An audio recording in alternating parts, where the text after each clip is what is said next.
Film की शुरुआत होती है एक स्पेसशिप को दिखाने से। स्पेसशिप के अंदर जो पूरी रिसर्च टीम है वो सारे पैसेंजर्स मुसाफिर 90 साल के बाद अपनी नींद से जागेंगे। इस स्पेसशिप का मिशन ये था कि वो इस पूरे टीम को जमीन जैसे दूसरे प्लेनेट पर पहुंचाए, जिसमें उसे अभी भी 90 साल का सफर तय करना है। अब इतने लंबे सफर के दौरान इंसानों की उम्र न बढ़े, इसलिए पूरी टीम को अलग अलग खास किस्म की मशीन्स में रखा गया था, जिन्हें स्लीपिंग चेम्बर्स कहा जाता है, जिनमें सब इंसान लंबी नींद में सोए हुए थे। इन मशीन्स का काम ये था कि वो इंसानों के जिस्म को 90 साल तक महफूज करके रखेंगी। उनकी नींद भी तभी खुलेगी जब वो दूसरे प्लेनेट पर पहुंच जाएंगी। वो आगे बढ़ ही रही थी कि तभी सामने कई सारे एस्ट्रॉइड्स आ जाते हैं, यानी चट्टानों के टूटे हुए टुकड़े जो अब स्पेसशिप को टकरा जाते हैं। पर ये स्पेसशिप काफी एडवांस्ड मजबूत थी। एस्ट्रॉइड्स के टकराने से इसका रिपेयरिंग सिस्टम एक्टिवेट हो जाता है, जिससे हालांकि स्पेसशिप में कुछ खराबियां तो हुई, लेकिन वो खुद को बिल्कुल ठीक कर देती है। ऐसा होने से शिप बंद हुई और अगले ही पल रिस्टार्ट हो जाती है। पर इस टक्कर की वजह से एक पैसेंजर की स्लीपिंग चेम्बर की लाइट ऑन हो गई। देखते ही देखते उसका चेम्बर खराब हो गया। उसके पूरे जिस्म से मशीन हटने लगी। स्पेसशिप अपना 30 साल का सफर कर चुकी थी और अब वो अपनी 30 साल की गहरी नींद से जाग जाता है। इसका नाम जिम था। वो उठकर आगे बढ़ा। अब पहले पहले तो उसे काफी चक्कर आ रही थी, लेकिन कुछ ही देर में वो बिल्कुल नॉर्मल हो जाता है। अब जिम उस हॉल में जाता है जहाँ सफर खत्म करने के बाद सारे पैसेंजर्स ने जमा होना था, क्योंकि यहाँ इनकी तब मीटिंग होने वाली थी। मगर जाहिरा उसने देखा कि इस हॉल में कोई भी नहीं है। वो पूरे स्पेसशिप में बाकी सभी पैसेंजर्स को ढूंढने लगा, लेकिन उसे अपने अलावा वहाँ कोई भी नहीं मिला। वो कंट्रोल रूम में मदद मांगने के लिए जाने लगा, पर उसका दरवाजा लॉक था, क्योंकि इसे कंट्रोल रूम के मेंबर की आईडी से ही खोला जा सकता था, या फिर टीम के हेड की। इसलिए अब जिम सिस्टम से ही अपनी लोकेशन की डिटेल्स निकलवाता है, ताकि वो पता कर सके कि इस वक्त स्पेसशिप कहाँ है। जहाँ उसे पता चल गया कि वो अपनी मंजिल यानी उस प्लेनेट से 90 साल दूर है, यानी कि वो 90 साल पहले ही जाकर अपने स्लीपिंग चेम्बर से एक्टिवेट हो गया है। वो काफी मायूस हो गया, वहाँ से जाने लगता है। मगर तभी उसकी नजर सामने गई। उसे लगा कि वहाँ कोई इंसान है, तो जिम उस तरफ ही जाने लगा, जहाँ उसे पता चला कि वो इंसान नहीं बल्कि इंसानी शक्ल वाला रोबोट है। अब जिम को वहाँ एक औजार मिला, जिसकी मदद से वो अपने स्लीपिंग चेम्बर को ठीक करने की कोशिश करता है, मगर इस चीज में वो नाकाम ही रहता है। इसके बाद जिम कंट्रोल रूम में भी जाने की कोशिश करता है, औजारों से उसके दरवाजे को काटने की कोशिश करता है, मगर वो इतना मजबूत दरवाजा था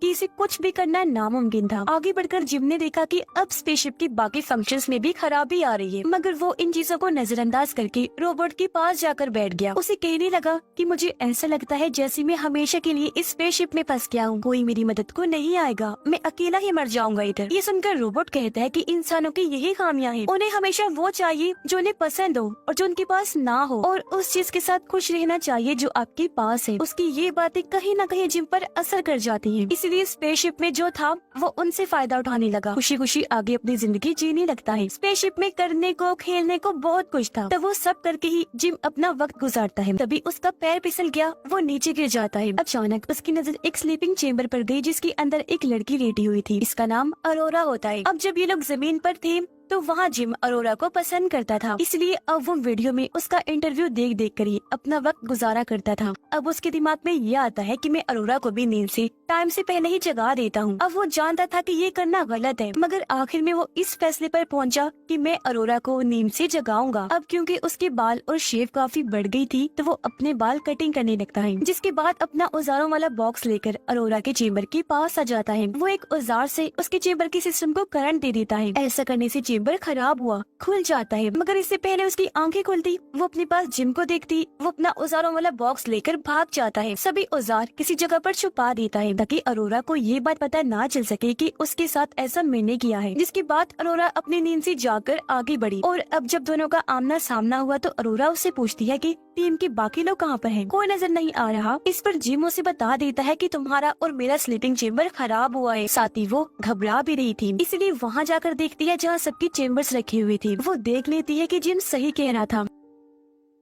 ये देखकर अरोरा कंट्रोल से बाहर हो जाती है। तब जिम उसे संभालता है, कहने लगा कि अभी तुम आराम कर लो, इस बारे में हम कल कुछ कर लेंगे। अगले दिन दिखाया गया कि अरोरा मशीन से अपना खाना लेती है, जहाँ मशीन ने उसे ढेर सारा अलग अलग तरह का खाना दिया था, क्योंकि वो गोल्ड क्लास की पैसेंजर थी, हमेशा अलग अलग चीजें खाया करती थी। अब जब उसे पता चला कि जिम इतने सालों से एक तरह का ही खाना खा रहा है, तो वो अपनी आईडी से जिम को भी गोल्ड क्लास का खाना निकाल कर देती है। अब अरोरा भी कंट्रोल रूम का दरवाजा तोड़ने की कोशिश करती है, मगर वो भी ऐसा नहीं कर पाती, जो देखकर अब अरोरा को भी यही लगने लगता है कि हम यहाँ पर फंस गए हैं। तो अब वो अपनी किताब देखकर उसे पूरा करने का फैसला करती है। जिसके बाद अरोरा उससे पूछती है कि यहाँ पर करने का कुछ है। इस पर जिम कहता है कि हाँ, डांस कर सकते हैं, खेल सकते हैं और भी कई सारी चीजें हैं। ये लोग डांस को चुनते हैं जहाँ AI सिस्टम इन्हें डांस करना सिखाती है, जिससे ये लोग इंजॉय करने लगते हैं। खूब इन्होंने डांस किया, दोनों ही काफी खुश थे। ये लोग स्पेस की सैर भी करते हैं, इन्हें बहुत मजा आया करता था। और अब धीरे धीरे इनकी दोस्ती हो जाती है। दिखाया गया कि स्पेसशिप अब एक काफी बड़े तारे के पास से गुजरती है, जो बहुत चमकदार था, इसलिए काफी खूबसूरत लग रहा था। उसके अंदर से चिंगारियों जैसी आग निकलती है। अब अगले दिन अरोरा, जिम और रोबोट तीनों मिलकर अरोरा की बर्थडे मनाते हैं। यहाँ जिम उसे अंगूठी गिफ्ट करना चाहता था ताकि वो बता सके कि मैं तुम्हें पसंद करता हूँ, मगर बातों ही बातों में रोबोट के मुंह से ये निकल जाता है कि अरोरा, तुम्हें स्लीपिंग चेम्बर से जिम ने निकाला है, ना कि तुम्हारे चेम्बर में खराबी हुई थी। ये जानकर अरोरा काफी दुखी हो गई। वो बहुत ज्यादा रोने लगती है क्योंकि जिस पर उसने सबसे ज्यादा भरोसा किया उसने उसे धोखा दिया था। वो जिम से इतना नाराज हो गई कि बात करना ही छोड़ देती है। उसे इतना गुस्सा आ रहा था कि एक रात जब वो सो रहा था तो अरोरा उसके पास आकर मुक्कों से उसे बहुत मारती है। फिर जान से मारने वाली थी, लेकिन किसी तरह खुद पर काबू पा लेती है। जिसके अगले दिन जिम ये कबूल कर लेता है कि हाँ, मुझसे ये गलती हुई, मैंने ही तुम्हें स्लीपिंग चेम्बर से जगाया था, मुझे माफ कर देना, क्योंकि इसके अलावा मेरे पास और कोई चारा नहीं था। एक साल अकेली रहने की वजह से मैं जैसे पागल हो गया था। लेकिन अब भी अरोरा उसकी एक नहीं सुनती, उस पर ही काफी चिल्लाने लगती है। अगले दिन जब वो लिफ्ट में था तो अचानक खराबी होने की वजह से लिफ्ट बंद हो जाती है। वो रुक गई तो अब जिम बाहर नहीं जा सकता था। तो अब हाथों की मदद से जैसे तैसे लिफ्ट को खोलकर वो बाहर आने लगता है। दूसरी तरफ जब अरोरा भी मशीन से खाना लेने जाती है तो मशीन में भी खराबी आ गई थी, क्योंकि वो बहुत सारा खाना अरोरा के ऊपर फेंक देती है। ये देख दोनों को कुछ समझ नहीं आ रही थी कि आखिर ये हो क्या रहा है। वो इस बारे में सोच रही थी कि तभी इन्हें किसी इंसान की आवाज आई। ये जब चेक करने आगे बढ़े तो देखते हैं कि इनकी टीम का हेड भी अपनी स्लीपिंग चेम्बर से जाग गया है। हेड को भी खराबी का पता चल गया था, इसीलिए वो अपनी RD से कंट्रोल रूम का दरवाजा खोलकर अंदर जाता है ताकि चेक कर सके कि और कौन कौन सी खराबियां हैं, मगर उसे कुछ भी पता नहीं चल पाता। तो ये लोग फैसला करते हैं कि स्पेसशिप में होने वाली खराबियों को हम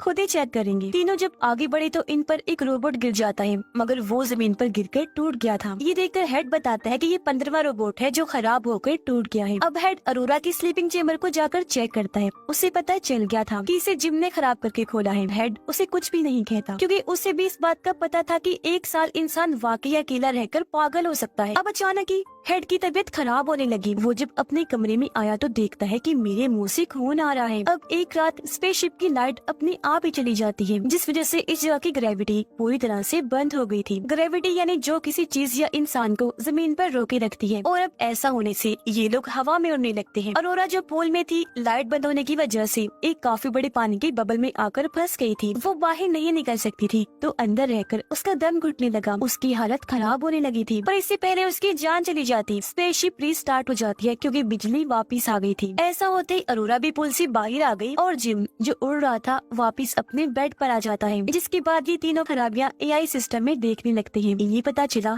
कि शिप में तो बहुत सारे मसले हैं। अब ये लोग पावर सप्लाई वाले एरिया में आए थे जहाँ बिजली की पूरी स्टोरेज थी, पर यहाँ आकर हेड बेहोश हो जाता है। अब उसके जिस्म को जब पूरा स्कैन किया गया तो पता चला कि हेड को तो 612 बीमारियां हैं, जिस वजह से धीरे धीरे उसके टिश्यूज खत्म हो रहे हैं, यानी कुछ ही टाइम में वो मर जाएगा। अपने बारे में ये सब जानकर हेड बहुत ज्यादा दुखी हो गया। वो इन दोनों को अपने पास बिठाकर कहता है कि मेरी बात सुनो, मेरे बाद एक दूसरे का ख्याल रखना और प्यार से रहना। वो इन्हें अपनी ID भी दे देता है ताकि ये यहाँ पर रुककर कुछ भी कर सके, और बस इसी के साथ उस बेचारे की मौत हो जाती है।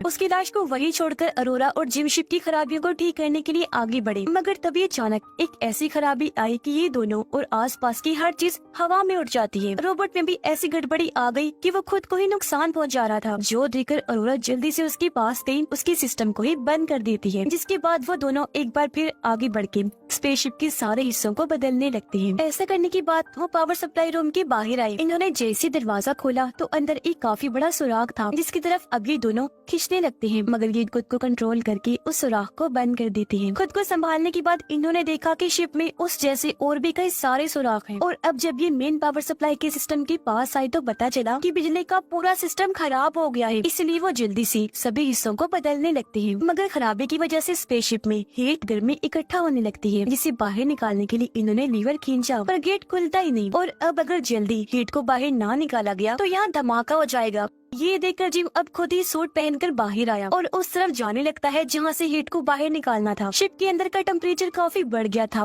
हर चीज तेज गर्म हो जाती है। उस जगह पर आकर जिम बाहर से लीवर खींचता है, जिससे वो दरवाजा खुल गया, मगर जैसे उसने लीवर छोड़ा दरवाजा फिर से बंद हो जाता है। ये देखकर जिम समझ गया कि अगर दरवाजे को खुला रखना है तो लीवर को पकड़े रखना होगा। लेकिन एक मसला था, जब हीट इस रास्ते से निकलेगी तो वो जिम को भी छूकर गुजरेगी, तो इस तरह उसकी जान भी जा सकती थी। लेकिन वो फिर भी रिस्क लेकर लीवर खींचता है, जिससे दरवाजा खुल गया। ऐसा करने के बाद अरोरा को कहता है कि जल्दी से लीवर खींचो ताकि हीट बाहर निकल सके, मगर वो ऐसा करने से मना कर देती है क्योंकि वो नहीं चाहती थी कि जिम को कुछ भी हो। पर क्योंकि स्पेसशिप का टेम्परेचर धीरे धीरे बढ़ता जा रहा था, इसलिए ना चाहते हुए भी अरोरा को लीवर खींचना ही पड़ता है। ऐसा होने से सारी हीट जिम को छूते हुए बाहर निकलने लगती है। पर तभी जिम का पैर फिसल गया। वो नीचे की तरफ इतनी जोर से जाने लगा कि उसके जिस्म से जो सेफ्टी तार लगी थी वो टूट जाती है। अब शिप तो ठीक हो गई थी, लेकिन जिम अभी भी स्पेस में ही था। उसके सूट में छेद हो गया था और अब वो स्पेसशिप से दूर हो रहा था। अब उसे बचाने के लिए अरोरा भी सूट पहनकर बाहर आती है। हालांकि जिम उसे दिख तो गया, लेकिन वो इससे काफी दूर था, मगर फिर भी अरोरा उस तक पहुंचने की कोशिश करती है। दोनों ने एक दूसरे का हाथ भी पकड़ लिया था, लेकिन हाथ फिसलने की वजह से एक बार फिर अलग अलग हो गई। ये देखकर अरोरा रोने लगी क्योंकि उसे लग रहा था जैसे जिम जा चुका है। लेकिन तभी वो उस तार को देख लेती है जो जिम के साथ जुड़ी हुई थी। वो जल्दी से इस तार को पकड़ के उसे अपनी तरफ कर लेती है, जिसके बाद उसे स्पेसशिप में ले आई। अब जिम का सूट जल गया था। काफी देर तक स्पेस में रहने की वजह से उसकी हालत भी काफी खराब हो जाती है, जो देखकर अरोरा काफी डर गई। वो उसका सूट उतार कर उसे मेडिकल मशीन में डाल देती है। वो मशीन को हुक्म देती है कि अपने सारे फंक्शंस एक साथ ही जिम पर कर डालो। ऐसा होते ही मशीन एक साथ जिम का इलाज करने लगती है,